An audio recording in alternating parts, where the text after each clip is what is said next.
Hello guys, welcome to back my channel. Radhe Radhe. कैसे हैं आप सब? आज हम देखते हैं पीआईडी यानी पेल्विक इन्फ्लेमेटरी डिजीज़। तो फर्स्ट ऑफ ऑल डेफिनेशन देखते हैं। Pelvic inflammatory disease is an infection of and inflammation of a women reproductive organ. So mainly क्या है इसमें कि जो वो होते हैं ना, वुमेन के रिप्रोडक्टिव ऑर्गन होते हैं, उसमें जब इन्फेक्शन या इन्फ्लेमेशन हो जाता है तो उसको हम बोलते हैं पेल्विक इन्फ्लेमेटरी डिजीज़। ठीक है। PID is a symptom of infection and inflammation of the upper genital tract organ. और इसमें क्या क्या इन्वॉल्व होता है वो देखते हैं। यूट्रस में हो सकता है, एंडोमेट्रियम में हो सकता है, यूट्रस की फॉलोपियन ट्यूब में हो सकता है, ओवरीज में हो सकता है, पेल्विक पेरिटोनियम में हो सकता है, और जो भी सराउंडिंग स्ट्रक्चर होता है यूट्रस का उसमें हो सकता है। सो इसलिए हम इसको क्या बोलते हैं, पेल्विक इन्फ्लेमेटरी डिजीज़। ठीक है। देन बात करें एपिडर्मोलॉजी की, तो 85% तो क्या होते हैं स्पॉन्टेनियस ये देखने को मिलेगा इन्फेक्शन।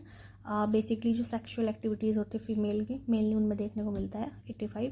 और 15% देखने को मिलेगा आपको कोई भी जैसे प्रोसीजर हम फॉलो करते हैं, जैसे आईयूडी हो गया या कोई बायोप्सी हुई हो, है ना, उसमें भी क्या हो जाता है, इसके चांस है होने के। फिर इसका पॉजिटिव ऑर्गेनिज्म होते हैं कुछ, जैसे क्लाइमेडिया हो गया, गोनोरिया हो गया, हर्पिक सिम्प्लेक्स वायरस हो गया। ये कुछ ऐसे ऑर्गेनिज्म जिनकी वजह से कॉज होता है। ठीक है। रिस्क फैक्टर की बात करें, वही मल्टीपल सेक्सुअल पार्टनर हैं उसकी वजह से हो सकता है, आईयूडी यूज़र्स हैं उन्हें हो सकता है। ठीक है। और इसके क्या है कि हाई प्रिविलेंस रेट है। ठीक है। किसके? सेक्सुअल ट्रांसमिटेड डिजीज़ के, तो उन्हें भी चांसेस होता है। ठीक है। या फिर वे कॉन्ट्रासेप्टिव पिल्स यूज़ नहीं कर रहे, अपसेंस है बहुत ज़्यादा, तो उसमें भी हो सकता है। सिम्टम्स की बात करें, ये सिम्टम डिवाइड है, तो पेन होगा, एब्डोमिनल वेजाइनल ब्लीडिंग होगी। ठीक है। और जो क्या बोलते हैं, वेजाइनल ब्लीडिंग हो गई, और फीवर होगा। ठीक है।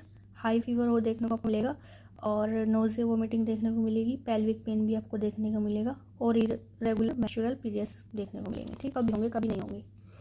बात करते हैं हम डायग्नोस्टिक इवैल्यूएशन की, तो हिस्ट्री कलेक्शन करेंगे, physical examination mainly pelvic examination करेंगे, ब्लड टेस्ट, सीटी स्कैन हमारी, और उसके बाद हम करेंगे मोस्ट ये शोइंग थिक फ्लूइड देखेंगे कितना थिक है, किस तरह का फ्लूइड वगैरह उसमें ट्यूब में फिल्ड हुआ हुआ है। और एक हम देखेंगे ट्यूब ओवेरियन एब्सिस यानी पस पड़ जाना, TOF, उसका लेवल चेक करेंगे। ठीक है। उसके बाद यहाँ पे देखते हैं हम इसका ट्रीटमेंट क्या है। बेसिकली इसमें ज़्यादा कुछ नहीं है, एंटीबायोटिक थेरेपीज़ का ज़्यादा यूज़ किया जाता है। उसमें चांस है कि 75% केसेस में ये ठीक हो जाता है। ठीक है।